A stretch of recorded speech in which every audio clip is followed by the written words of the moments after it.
शाबान का महीना ख़त्म होने को आ गया और ये आखिरी जुमा है। अब अगला जुमा आपका रमज़ान में आएगा। सबसे पहले तौबा और इस्तिग़फ़ार। आज के जुमा हुज़ूर पाक सल्लल्लाहु अलैहि वसल्लम की सुन्नत थी, हुज़ूर की ये सुन्नत थी कि शाबान के आखिरी जुमा में हुज़ूर सारे मोमिनीन से ये खिताब करते, यूं कहते कि अनकरीब तुम पर एक ऐसा महीना आने वाला है जिसका पहला हिस्सा रहमत का, दूसरा हिस्सा मग़फ़िरत का, आखिरी हिस्सा जहन्नम से आज़ादी का। हुज़ूर रमज़ान के मुतालिक इस जुमा में बयान फरमाते, और इसलिए मैं आपको उस सुन्नत पर अमल करते हुए अर्ज़ करता हूँ, उस अजीम मेहमान के आने से पहले अपने घर बार को सही कर लो।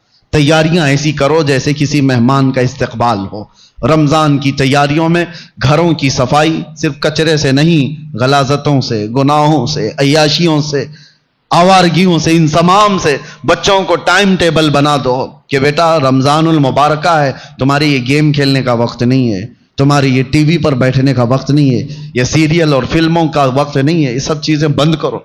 बच्चों से कहो कि अल्लाह का महीना आ रहा है, इसलिए कि मेरे आका ने फरमाया क़यामत के दिन जिसके खिलाफ रमज़ान खड़ा हो गया उसे जहन्नम में जाने से कोई बचा नहीं सकेगा। याद रखो आप, जिसके खिलाफ रमज़ान और कुरान खड़े हो गए, हुजूर फरमाते हैं उसको दोज़ख में जाने से कोई बचा भी नहीं पाएगा, और जिसकी शफाअत के लिए खड़े हो गए तो फिर वो जन्नत में जाकर रहेगा। जिसकी हिमायत में ये दोनों खड़े हो गए, कुरान और रमज़ान, इसीलिए कुरान और रमज़ान। रमज़ान कैसे खिलाफ खड़ा होगा? अल्लाह की बारगाह में मुकद्दमा करेगा कि मौला मैं इसके घर गया था, इसने मेरी बड़ी बेहुरमती की है, मैं इसके घर गया था तेरा मेहमान बनकर, इसने मेरी बहुत तौहीन की है। रमज़ान के महीने में दिन के वक्त खाने पीने वाले के मुतालिक कहा गया है, एक रोज़ा छोड़ने का अजाब 600 साल तक वो दोज़ख में रहेगा। मुसलमानों को यह ज़ेब नहीं देता रमज़ान का एहतराम, और ख़ास तौर पर बच्चों की तरबियत के लिए, बच्चों की तरबियत। उलमा से भी मेरी गुजारिश है कि पूरा फुल फोकस करो। हम यहाँ होते थे, या जब भी मेरे अल्हम्दुलिल्लाह मेरा मामूल है रमज़ान में फुल पैकेज, सुबह से लेकर रात तक हम तो मसरूफ़ ही रहते थे। वजह यह है कि इनको शैतान की वो डाली हुई आदतों की तरफ ना भेजा जाए। एक महीना तो है जो अल्लाह ताला ने शैतान से आज़ाद करके दिया, उसमें अगर दिल को पाक नहीं किया तो फिर कब पाक करेगा?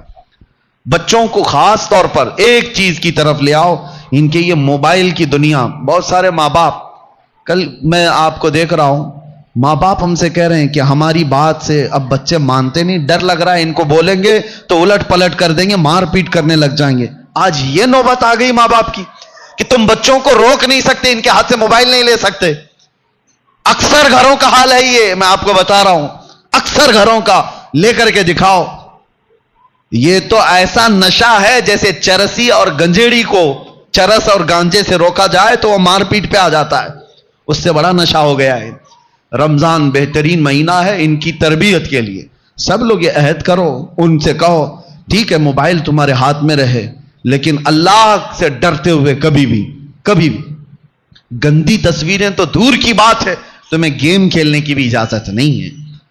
अपने आप को एंटरटेनमेंट के लिए, वक्त टाइम पास करने के लिए नहीं है। और एहतिकाफ में जाने वाले जो मोबाइलों के साथ एहतिकाफ करते हैं, वो क्या भला एहतिकाफ कर रहे हैं, सारी दुनिया लेकर के बैठते हैं। अल्लाह तबारक व तआला इन फवाहिशात से हमारी हिफाजत फरमाए। आप सब रमज़ान की तैयारियों में अपने बच्चों की तरबियत पर ख़ास तवज्जो दें। हमें डर लगता है कि कल को ये बच्चों के साथ जो होने वाला है, जो वक्त आने वाला है, बहुत डर लगता है। इसलिए मैं बार बार ताकीद कर रहा हूं कि अल्लाह उनके ईमान की हिफाजत अता करे, उन बच्चों का ईमान सलामत रहे, वरना दुनिया इनके ईमान की डाकू है। अल्लाह ताला हम सब के भी ईमान व अकीदे की हिफाजत फरमाए। अस्सलामु अलैकुम व रहमतुल्लाहि व बरकातुहू।